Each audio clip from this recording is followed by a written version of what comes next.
Ok, donc là, nous allons faire la deuxième partie. Nous allons cribler la bibliothèque virtuelle. Donc, pour ce faire, on va ouvrir les fichiers nécessaires, à savoir notre pharmacophore qui va nous permettre de cribler la bibliothèque, plus notre bibliothèque virtuelle que nous avons conçue. Donc, ce sont ces deux fichiers que nous allons ouvrir. Ensuite, ouvrir le protocole. Donc, je vais dans File, je cherche ma bibliothèque virtuelle que j'ai créée. Donc, je vais dans mon dossier test criblage. Voici ma bibliothèque virtuelle qui est là. Donc, je l'ouvre. Donc, voici mes ligands. Voilà, donc ils sont dans ma bibliothèque virtuelle. Donc c'est cette bibliothèque virtuelle là que je vais cribler. Voilà. Donc la deuxième chose c'est d'ouvrir maintenant mon pharmacophore. Donc pour ça, je vais dans Job, je cherche mon résultat où il est généré le pharmacophore. Donc voici ça ici. Je développe et puis je prends où j'ai mis output pharmacophore numéro 1, bien le fichier output pharmacophore 01, pas les autres, seulement le output pharmacophore 01. Cela c'est celui dont je sélectionne. Voilà, donc actuellement il est sélectionné. Voilà, le voilà ici. Donc c'est celui qui est le pharmacophore 1. Le pharmacophore 1. Voilà. Donc j'ai ma bibliothèque virtuelle, j'ai mon pharmacophore. Ensuite j'ouvre maintenant le protocole. Pour ça je viens dans Tools. Voilà. Il y a File, il y a Tools et puis il y a Protocole. Je viens dans Tools et puis je viens en bas. Je cherche je cherche paramètres. Voilà. Donc, je crois que voilà.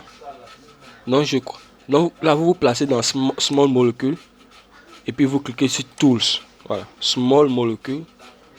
Vous êtes dans Small Molecule. Ensuite, vous cliquez sur Tool. Voilà, pour avoir cette partie-là. Là, maintenant, vous prenez Screen Library. Voilà, voici le protocole qui est la Screen Library.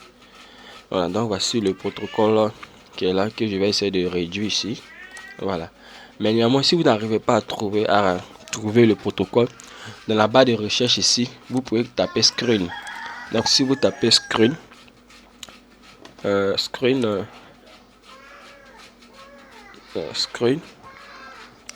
voilà, donc vous voyez que ici ils ont mis Screen Library, donc vous pouvez cliquer ici. Voilà, donc c'est les deux manières de pouvoir localiser le protocole. Ok. Donc ici je reviens au niveau du protocole, à la Screen Library.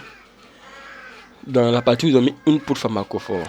Voilà, il a sélectionné mon pharmacophore. Ensuite, Input Ligand. Je sélectionne ma bibliothèque virtuelle. Cette fois-ci, je mets All. Voilà. Et puis minimum feature. Voilà, minimum feature. Je sélectionne en fonction du nombre de features que je veux. Le minimum et puis le max. Alors moi, je peux mettre 3. Je peux mettre 3. Et puis ici, peut-être je peux mettre 4. Voilà, en fonction du nombre de features qui contient ton pharmacophore. Donc, une fois que c'est fait, voilà. Voilà, maintenant au niveau de conformation generation, voilà, c'est très important. Conformation generation, ici on met none. Voilà, on met none. Voilà, on met pas face, on met none. Voilà, pour que il puisse garder les conformations. Voilà. Donc conformation. Je crois bien. Attends. Non. Excuse-moi. J'ai confondu avec au niveau du PH4. C'est lorsque c'est là pour générer le PH4 au niveau de conformation on met none. Mais quand c'est la bibliothèque virtuelle, on met pas none. On met best. Voilà, on met best. C'est ça. C'est ça. Oh oui, c'est ça la différence. Quand c'est le pharmacophore, on met none. Quand c'est la bibliothèque virtuelle, on met best. Voilà, donc c'est ça. Une fois que c'est fait, on peut lancer maintenant le criblage. Voilà. Bah donc là, c'est juste un test. Normalement, lorsque vous allez construire votre bibliothèque virtuelle en fonction du nombre de fragments que vous avez, vous pouvez avoir plus de 50 000 molécules, plus de 50 000 molécules. Voilà, donc là, ça va prendre du temps avant de pouvoir générer la bibliothèque virtuelle. Voilà, là ça va prendre du temps. Voilà, ça peut prendre plus de 2 à 3 jours.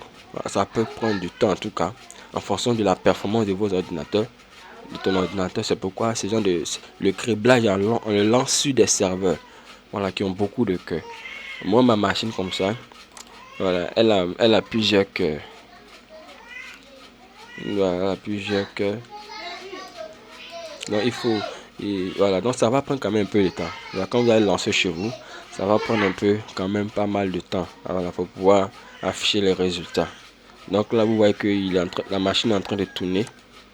Voilà, donc ici, ils ont mis, voilà, donc il est en train de tourner. Voilà, donc c'est juste pour montrer comment on lance voilà, le calcul.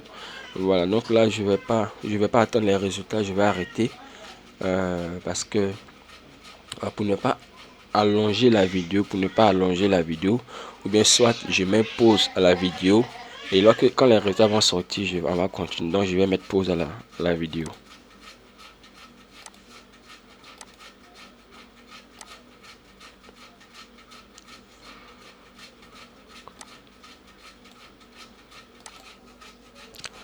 Ok, donc là le résultat est terminé. Voilà, donc le résultat est terminé.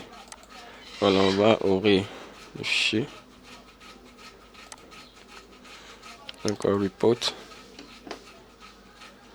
Voilà, donc ici on prend best fit. Voilà, via best fit, les meilleurs résultats.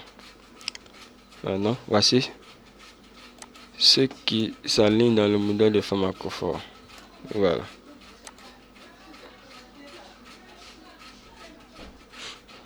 Donc, soit tu cliques sur best fit ou bien sur view best result pour pouvoir afficher les ligands en présence du pharmacophore. Donc, on va les aligner dans le modèle de pharmacophore pour voir, voilà, comment ça fonctionne. Voilà, voilà, voilà. Donc, ce sont les meilleurs résultats, ceux qui s'affichent dans le modèle pharmacophore. Donc, là, à chaque fois, il faudrait faire une analyse visuelle pour voir ceux qui s'affichent dans le modèle pharmacophore, c'est eux qui seront retenus. Donc ici, comme ça, quand je prends le premier, je vois que lui, il est bon. Voilà. Il est quand même bien aligné. Voilà. Sauf que c'est ce fichier qui n'est pas. Donc lui, on peut le garder. Ensuite, on vient sur le deuxième. Donc je vois que lui aussi, on peut le garder. Voilà. Donc c'est comme ça. À chaque fois, il faut faire une analyse visuelle. Voilà, pour voir quels sont les analogues qu'on va retenir, puis ceux qu'on va rejeter. Voilà. Lui là, comme ça, on va le rejeter parce que il s'est carrément éloigné même de feature. Donc lui, on va le rejeter. Lui là, on peut le garder. Lui là également, on peut le garder.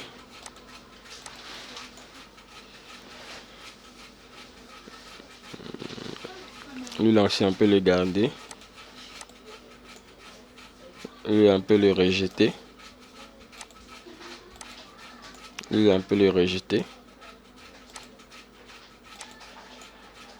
Lui, on peut le garder. Voilà, donc c'est comme ça.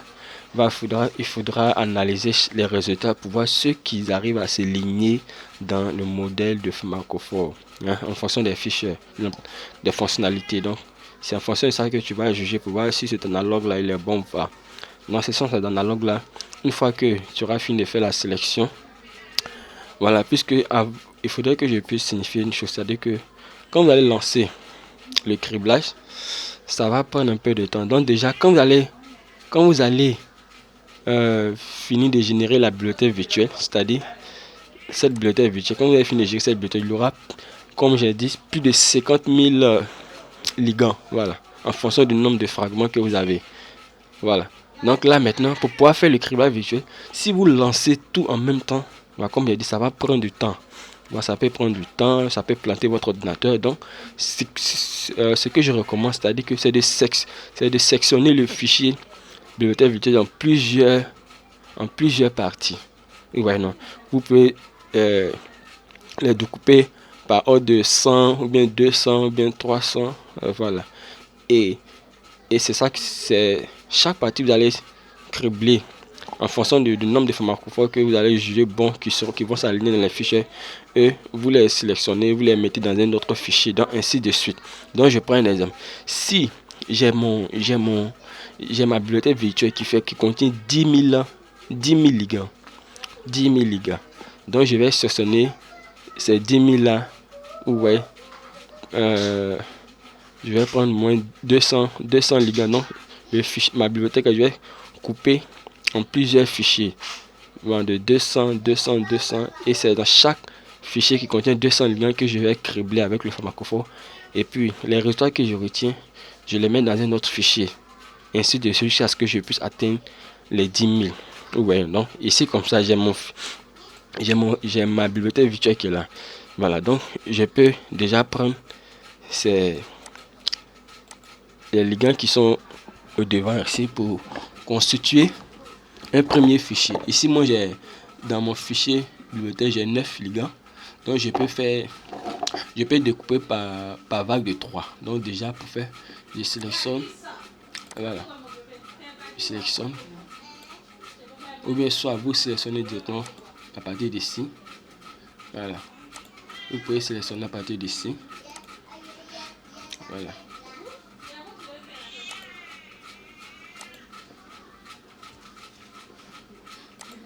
Donc là, les trois là sont sélectionnés. Les trois premiers sont sélectionnés. Donc, les trois premiers, je fais copier.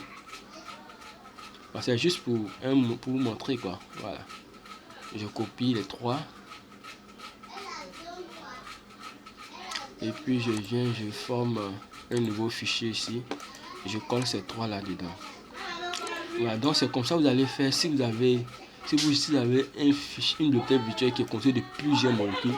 Vous ne pourrez pas le cribler en même temps. Votre ordinateur, ça va se planter. Donc vous serez obligé de séparer les ligands là comme ça par vague de 200, bien 100 en fonction de voilà.